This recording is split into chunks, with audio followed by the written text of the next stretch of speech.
friends, balik lagi ke channel aku, Elendriani Elf. Oke teman-teman, ketemu lagi sama aku El. Nah, aku harap semoga kalian semua yang di luar sana dalam keadaan yang sehat. Karena walaupun kita udah masuk di tahap new normal, tapi teman-teman harus tetap perlu waspada, tetap lakuin protokol kesehatan biar kalian semua itu bisa tetap terjaga kesehatannya. Oke, di video kali ini aku bakal bikin segmen terbaru, yaitu skip or keep. Jadi untuk segmen kali ini aku bakalan kasih kalian tips-tips khususnya buat kalian yang oily skin. Jadi sama juga kayak aku. Jadi aku pribadinya punya kulit yang oily. Jadi semoga tips hari ini bisa dapat membantu kalian semua yang di luar sana. Aku bakalan kasih tips gimana untuk cara mengatasi kulit kita yang oily atau yang berminyak. Oke, nggak perlu lama-lama, kita langsung aja ke videonya. Nah, sebelum aku kasih kalian tips-tipsnya, pertama aku mau kasih tahu dulu ke kalian, kalian harus tahu betul jenis kulit kalian itu apa. Nah, biasanya untuk yang oily, biasanya itu hanya ada dua, combination skin atau yang full oily. Nah, untuk pemilih combination skin, minyak yang keluar dari wajah itu biasanya hanya di area T-zone. Nah, sedangkan untuk kalian yang punya full oily skin, keseluruhan muka kalian itu bakal menghasilkan minyak yang lumayan banyak, sama kayak aku. Aku pribadi, untuk jenis kulit wajah aku sendiri, aku punya yang full oily skin. Nah, biasanya kita yang oily skin cenderung memiliki pori-pori yang cukup besar. Kemudian akan rentan banget sama yang namanya jerawat, dan kulit muka kita itu cenderung lebih tebal. Kemudian juga kalian akan sampai ke tahap yang dimana namanya inflamasi atau peradangan. Nah, untuk kita yang oily skin, somehow hasil untuk minyak di wajah kita sendiri itu bisa sedikit. Nah, kadang juga bisa meningkat. Nah, meningkatnya produksi di minyak di muka kita itu biasanya karena faktor keturunan, mungkin ya, maybe untuk faktor keturunan atau perubahan hormon. Jadi pada saat kalian sebelum haid atau sedang haid atau sesudah haid, itu biasanya mempengaruhi juga untuk produksi minyak berlebih di muka kita. Emang minyak alami wajah atau biasanya kita kenal dengan istilah sebum, itu emang baik untuk ngejaga kelembapan kulit kita. Tetapi kalau berlebihan itu juga tentunya nggak baik untuk wajah kita sendiri, karena biasanya minyak yang berlebih itu lebih gampang untuk menyumbat pori-pori di wajah kita. Nah, karena pori-porinya udah tersumbat, otomatis dong pasti akan jerawatan, bahkan sampai yang beruntusan jerawat yang parah, atau bisa sampai ke inflamasi atau tahap peradangan. Nah, sesuai title videonya, hari ini aku bakalan kasih kalian beberapa tips untuk mengatasi kulit kita yang oily. Nah, nggak perlu berlama-lama lagi, aku bakalan kasih kalian ke tips yang pertama. Oke, untuk tips yang pertama adalah pemakaian pembersih make up yang sesuai dengan jenis kulit kalian. Nah, jadi kenapa tadi yang pertama aku bilang kalian harus tahu dulu jenis kulit kalian, supaya kalian bisa menyesuaikan dengan produk-produk pembersih make up atau make up cleanser yang nantinya kalian pilih. Nah, untuk yang oily skin, jenis produk yang aku saranin untuk make up cleanser sendiri, yang pertama itu yang paling bagus adalah micellar water. Kenapa aku bilang micellar water? Jadi untuk micellar water aku rasa kalian udah tahu betul ya kira-kira micellar water itu apa atau kayak gimana, karena banyak banget produk-produk make up maupun brand-brand skincare yang udah ngeluarin namanya micellar water. Nah, kenapa aku saranin kalian pakai micellar water? Karena bahan yang ada di micellar water itu cukup ringan. Nah, di dalam micellar water itu ada yang namanya molekul-molekul kecil kandungan minyak yang udah berbaur dengan kandungan air. Nah, selain bahannya yang ringan, tentunya kita lebih senang dengan micellar water karena lebih gampang dan lebih praktis. Jadi walaupun kita lagi capek atau lagi malas setelah seharian bekerja, pada saat kita mau membersihkan make up, tentunya lebih gampangnya itu kalau kita pakai yang namanya micellar water. Nah, untuk produk makeup cleanser yang berikut, aku mau kasih tahu kalian untuk memakai produk jenis clay cleanser. Jadi, clay cleanser ini salah satu pembersih makeup yang mengandung unsur clay atau tanah liat. Nah, unsur clay atau tanah liat ini bagus banget buat kita yang punya oily skin karena lebih cepat untuk mengurangi minyak-minyak jelek atau kandungan minyak jelek yang ada di wajah kita, dan tentunya dia lebih menjaga muka kita akan lebih lembab walaupun tanpa minyak atau minyak yang sedikit. Untuk clay cleanser biasanya berbentuk dalam facial foam atau cleansing gel atau juga bisa dalam bentuk cleansing bar, karena si clay ini tuh dipercaya untuk bisa menyerap sebum atau minyak berlebih di muka kita. Nah, kemudian untuk jenis makeup cleanser yang berikutnya, aku mau kasih tahu kalian juga, kalian harus masukin juga yang namanya cleansing gel. Nah, untuk cleansing gel itu bagus banget karena selain produknya yang ringan, kalian udah tahu pasti cleansing gel itu ya otomatis dia berbentuk gel, gel bening. Biasanya itu cleansing gel ini lebih sedikit untuk mengeluarkan busa. Jadi kayak facial foam yang lain kan banyak banget busa yang keluar. Nah, itu juga bisa bikin kulit kita agak kering setelah cuci muka. Tetapi kalau cleansing gel ini teksturnya bagus karena dia ringan dan busanya juga sedikit. Nah, untuk makeup cleanser yang berikutnya, aku mau saranin kalian untuk pakai facial foam. Tetapi, ada tetapinya. Untuk kalian yang punya oily skin, sebaiknya kita cari ada kandungan si salicylic acid atau asam salisilat. Kalian udah tahu kan pasti asam salisilat itu kegunaannya apa. Nah, si asam salisilat ini kegunaannya untuk mencegah peradangan atau antiinflamasi. Yang berikut adalah untuk mengurangi produksi sebum atau minyak di muka kita. Selain itu juga si asam salisilat ini bisa mengangkat sel-sel kulit mati di wajah kita. Tips yang kedua adalah rajin cuci muka. Jadi di sini rajin cuci muka ini bukan yang setiap saat kalau emang kalian rasa muka kalian udah berminyak, kalian harus cuci muka. Enggak ya teman-teman ya. Jadi tetap ada batasannya, minimal itu 2 kali sehari kalian cuci muka. Nah, biasanya di pagi hari aku lebih cenderungnya ke pagi hari karena kalau kita udah pulang kerja malamnya otomatis pasti kita akan ngebersihin muka, cuci muka dan lain-lain. Nah, tapi untuk di pagi hari masih banyak banget dari kita yang nge-skip untuk nggak cuci muka. Jadi tetap di pagi hari kita harus cuci muka ya teman-teman, karena udah dari malam kan kita ngelakuin berbagai rangkaian skincare. Nah, otomatis di pagi hari kita bangun, produksi minyak itu pasti akan meningkat. Jadi kenapa kita harus tetap untuk ngebersihin atau ngecuci muka kita supaya terhindar dari bakteri-bakteri, apalagi yang namanya jerawat. Tips yang ketiga adalah menggunakan skincare sesuai jenis kulit kalian. Nah, sekarang untuk skincare aku rasa banyak banget produknya, jenisnya. Aku yakin di luaran sana kalian juga pada bingung untuk cari skincare. Tetapi untuk kalian yang oily skin, sebaiknya kalian mencari produk skincare itu yang berbahan dasar air dan emang kandungannya itu oil free. Jadi pastiin emang kandungannya oil free, dan terutama itu hindarin betul yang namanya ada kandungan alkohol. Karena jenis alkohol itu juga sangat sensitif bagi kita yang punya oily skin. Kalaupun ada jenis kandungan alkohol, kalian harus cari betul yang emang kandungannya itu paling sedikit kalau bisa untuk jenis alkoholnya. Kalau misalkan kalian ke counter, kan pasti bingung kira-kira skincare ini cocok nggak ya buat aku yang oily skin. Jadi kayak gitu kan biasanya. Nah, kalian nggak perlu takut. Caranya gampang banget, kalian tinggal lihat di bagian depan atau di bagian belakang produk. Biasanya di situ ada keterangan oil free atau non comedogenic. Jadi itu lebih mempermudah kalian untuk mencari produk skincare, terutama buat kalian yang punya oily skin. Nah, sebaiknya untuk skincare yang jenis oily skin, kalian mencari kandungan produk-produk skincare yang ada kandungan salicylic acid. Kemudian kalian cari juga produk skincare yang mengandung tea tree oil.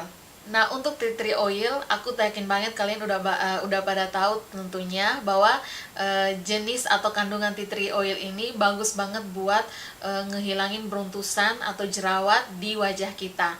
Nah, kemudian untuk jenis produk skincare berikutnya, kalian coba cari yang ada kandungan clay kayak yang tadi aku bilang untuk makeup cleanser. Nah, clay itu kan mengandung tanah liat. Kalian tinggal lihat di produk skincare-nya, kalau emang ada kandungan clay, itu juga salah satu kandungan yang bagus untuk kita yang punya oily skin, karena kegunaannya juga hampir mirip sama si kandungan salicylic acid, yaitu untuk mengurangi produk minyak atau sebum di muka kita. Nah, untuk jenis lain untuk produk skincare, kalian coba cari yang punya kandungan hyaluronic acid. Nah, untuk salah satu kegunaan hyaluronic acid ini bisa juga untuk membantu menjaga kestabilan kelembaban di muka kita. Nah, yang berikutnya kalian juga cari yang ada kandungan niacinamide. Jadi itu salah satu kandungan yang paling populer kalau aku mau bilang ya. Jadi si salicylic acid, niacinamide itu tuh emang bagus banget untuk mengatasi jerawat. Kemudian kalian juga cari yang kalau bisa dicari yang ada kandungan sulfurnya. Jadi sulfur itu belerang ya. Kalian cari kalau bisa juga yang ada kandungan sulfur atau belerang, karena kalau emang kalian yang punya oily skin tetapi sensitif sama kandungan tea tree oil atau salicylic acid, kalian bisa ganti dengan yang kandungan sulfur atau belerang. Jadi itu salah satu tips dari aku. Kalau emang kulit kalian oily tapi sensitif, tinggal kalian ganti aja dengan yang punya kandungan sulfur. Nah, berikut yang gak kalah penting juga, kalian cari yang kandungannya witch hazel. Jadi si witch hazel ini tuh dia punya kegunaan juga sama seperti salicylic acid. Kegunaannya untuk mengatasi sebum atau minyak. Jadi untuk jenis kandungan skincare, aku kasih beberapa aja tips untuk kalian biar kalian tinggal lebih gampang mencari kira-kira jenis-jenis kandungan untuk kita yang oily skin itu bagusnya yang mana. Jadi itu beberapa jenis kandungan untuk skincare yang aku kasih tahu ke kalian yang punya oily skin. Semoga kalian bisa lebih gampang untuk mencari produk skincare untuk kalian. Nah, tips yang keempat, aku kasih tahu kalian untuk gunakan blotting paper.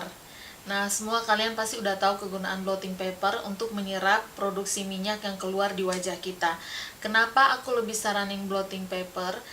Karena blotting paper itu aku rasa lebih higienis ya dibandingkan dengan kita melakukan touch up.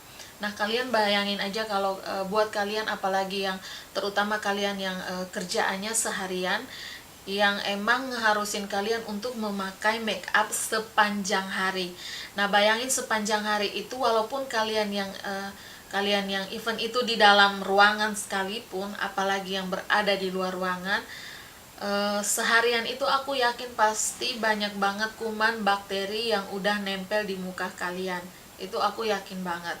Nah, kalau kita touch up, otomatis kita memakai lagi produk atau menimpa produk yang udah ada di muka kita. Kalian bisa bayangin, ketimbang kita touch up, aku saranin kalian lebih baik memakai blotting paper. Karena aku rasa efektif juga untuk memakai blotting paper. Kalian tinggal tap-tap aja di bagian yang berminyak. Jadi kalau emang kalian tetap mau touch up, aku saranin kalian jangan pakai puff yang tebal. Kalau bisa kalian pakai brush aja. Nah, kalau dengan brush kan lebih gampang. Kalian tinggal ambil brush, ambil powder, tinggal di tap-tap aja di muka yang kalian rasa itu sudah cukup berminyak. Tips yang kelima adalah exfoliating. Nah, untuk exfoliating aku saranin kalau bisa kalian ngelakuin itu 2 kali seminggu, atau at least ya 3 juga nggak apa-apa. Yang penting jangan setiap hari atau bahkan keseringan kalian untuk mengeksfoliate wajah kalian. Karena semakin kalian mengeksfoliate muka kalian atau wajah kalian, itu bakal bikin kulit kalian itu lebih sensitif dan ngalamin yang namanya peradangan. Jadi kalau untuk exfoliating aku saranin minimal 2 atau 3 kali seminggu. Nah, untuk exfoliating kalian tinggal pilih kalian mau yang physical exfoliating atau yang chemical exfoliating. Nah, untuk yang physical exfoliating itu kalian menggunakan scrub atau brush untuk melakukan physical exfoliating. Kalau untuk yang chemical exfoliating itu kalian menggunakan produk skincare yang emang untuk nge-exfoliating muka kalian. Jadi silahkan kalian pilih aja mau yang physical exfoliating atau yang chemical exfoliating. Yang tips yang keenam adalah memakai foundation yang ringan. Nah, biasanya kita yang oily skin, untuk menutup muka kita yang berminyak, cenderung kita memakai foundation yang coveragenya medium to full dengan hasil yang mattifying. Nah, penggunaan foundation yang terlalu high coverage itu bakal ngebuat kalian itu ngerasa muka kalian berat banget, dan otomatis si foundation itu bakal menyumbat pori-pori kalian karena foundation ini kan kita pakainya seharian. Jadi kalau bisa kalian pakai yang tinted moisturizer atau yang CC cream juga boleh. Tetapi kalau emang kalian memakai pengennya memakai foundation, carilah yang coveragenya itu light atau ringan. Nah, tips yang ketujuh adalah facial steam. Nah, facial steam ini aku rasa juga nggak kalah penting ya teman-teman. Kita emang perlu sesekali untuk melakukan facial steam karena facial steam ini dapat mengeluarkan kotoran dan zat-zat lainnya yang menyumbat pori-pori di wajah kita. Nah, untuk facial steam sendiri, aku saranin kalian untuk ngelakuinnya sendiri, nggak perlu kita harus ke salon tiap hari untuk ngelakuin facial steam. Kita juga bisa ngelakuinnya sendiri di rumah. Aku pribadi biasanya aku lakuin itu setelah aku selesai pulang kerja. Biasanya sebelum rangkaian skincare yang aku pakai malam, aku lakuin dulu facial steam. Nah, untuk facial steam kalau emang kalian mau ngelakuin, kalian panasin air yang benar-benar panas, terus kalian taruh di wadah, entah mau di baskom kayak di ember kayak, intinya ada wadah buat menampung si air itu. Kemudian tinggal kalian taruh aja di meja, terus tinggal kalian deketin muka kalian, jadi biarin aja uap yang keluar dari air itu keserap semua ke wajah kalian. Atau kalau yang paling gampang, biasanya aku buru-buru, aku ambil air hangat. Jadi airnya kalau bisa yang agak hangat atau agak panas dikit lah.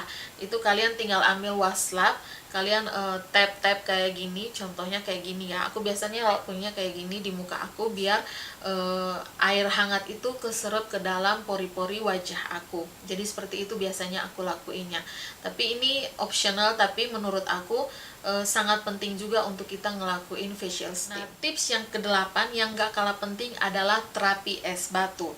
Nah, untuk terapi es batu ini juga sangat berguna menurut aku. Kenapa aku masukin dalam tips ini? Karena terapi es batu sendiri itu bisa untuk mengurangi kadar minyak di muka kita dan untuk mengecilkan pori-pori di muka kita. Nah, untuk aku pribadi, terapi es batu ini biasa aku lakuin sebelum dan selama dan sesudah aku haid. Jadi pada saat itu aku sering banget ngelakuin terapi es batu ini karena aku ngerasa kalau produksi minyak di muka aku itu meningkat. Jadi biasanya sebelum aku ke kantor, sebelum make upan, aku biasanya ngelakuin terapi es batu. Tinggal es batunya itu kalian ambil, kalian tekan-tekan atau dibaurin aja ke wajah kalian. Atau which is aku misalnya mau ke event-event penting, biasanya aku juga sering menggunakan terapi es batu. Bahkan beberapa teman atau klien, mau bilang klien juga enggak, tapi pokoknya kayak gitu. Kalau misalkan aku make upin orang, biasanya aku bahkan ngelakuin terapi es batu karena membantu banget pada saat kita memakai make up. Jadi make up kita itu bisa lebih tahan lama pada saat kita melakukan terapi es batu. Kalau emang kalian penasaran, coba deh teman-teman, aku saranin sesekali kalian coba terapi ini. Kita masuk ke tips yang ke-9, yaitu masker alamiah. Nah, untuk tips ini, yang penggunaan masker alamiah ini silahkan, ini optional ya, silahkan kalian mau skip atau keep, terserah kalian. Tetapi untuk aku pribadi, aku ngerasain betul perubahan dari aku menggunakan masker alamiah. Nah, biasanya untuk masker ini aku ngelakuinnya pada saat hari libur, yang emang aku nggak kemana-mana, aku bakalan ngelakuin atau membuat masker alami sendiri. Nah, untuk masker alami sendiri biasanya itu aku ada dua. Aku akan pakai yang pertama itu dari telur, aku akan campur dengan bubuk coklat. Nah, kombinasi kedua bahan ini, kombinasi antara si putih telur dan bubuk coklat ini bakal membantu untuk mengurangi produk muka di wajah kita, dan aku jamin banget, coba kalian teman-teman nanti coba dipraktekin, aku jamin bakalan tahan untuk si jerawat itu nggak akan bersarang di muka kita. Itu udah aku lakuin pada saat aku lagi menstruasi. Biasanya itu akan aku pakai masker coklat dan putih telur. Caranya gampang, tinggal kalian ambil putih telur ya, kemudian kalian campur dengan bubuk coklat, diaduk aja pokoknya kalian aduk aja sampai dapat kekentalan yang emang kalian pengen. Jadi setelah produk itu udah mengental, kalian balurin aja ke seluruh muka kalian. Kalau udah mengering, tinggal kalian mau bilas dengan air dingin atau air hangat, terserah kalian, tapi biasanya aku pakainya yang air hangat. Nah, untuk masker alami yang berikut aku pakai dari buah tomat. Nah, teman-teman tahu bahwa kandungan tomat sendiri tuh ada kandungan asam salisilat yang emang bagus untuk kulit kita yang oily. Biasanya buah tomat itu aku kupas atau aku hancurin, pokoknya sehancur-hancurnya. Setelah udah hancur, aku tambahin dikit dengan gula pasir, tinggal aku aduk. Setelah udah dapat hasil yang emang aku pingin, baru aku balurin ke seluruh muka aku. Terus nanti pada saat bilas, tergantung lagi dari kalian mau pakai air dingin atau air hangat, tetapi aku pribadi pakai air hangat. Nah, akhirnya kita masuk ke tips yang terakhir, yaitu tips yang ke-10, menjaga pola makan. Nah, ini kenapa aku agak lucu sendiri ya teman-teman kalau aku mau bilang, karena emang aku pribadi ya, aku ngerasa kalau aku itu belum bisa banget untuk ngontrol pola makan aku. Nah, kayak sekarang kalian pasti bisa lihat, di sini ada teman kecil kita, say halo aja buat dia. Jadi ini karena emang salah satu aku nggak ngejaga pola makan. Kemarin-kemarin itu emang aku makan banyak banget yang berminyak. Jadi untuk kita yang punya oily skin, untuk teman-teman, kalau emang kalian bisa ngejaga pola makan kalian, itu emang bagus banget. Tapi untuk aku pribadi, aku juga masih belajar. Nah, seperti teman-teman tahu kan, kita orang Indo, ini in general ya, biasanya itu kan kita lebih suka makanan yang pedas. Karena emang makanan yang pedas itu bakal meningkatkan nafsu makan kita. Nah, makanan yang pedas itu sendiri kan udah pasti itu mengandung minyak. Nah, kalau aku pribadi, aku tuh bisa ngerasa sendiri, oh ini mungkin karena pola makan aku yang nggak bagus, makanya produksi minyak di muka aku itu meningkat.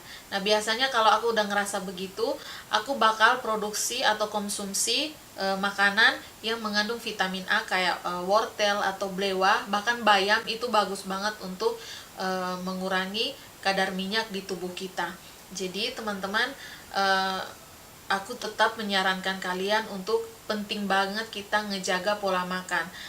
Kalau kalian emang belum bisa, aku rasa dengan kita praktis pelan-pelan, aku rasa pasti kita semua bakal bisa untuk ngejaga pola makan kita. Karena untuk kita yang memiliki oily skin itu rentan banget kalau pola makan kita itu udah terganggu.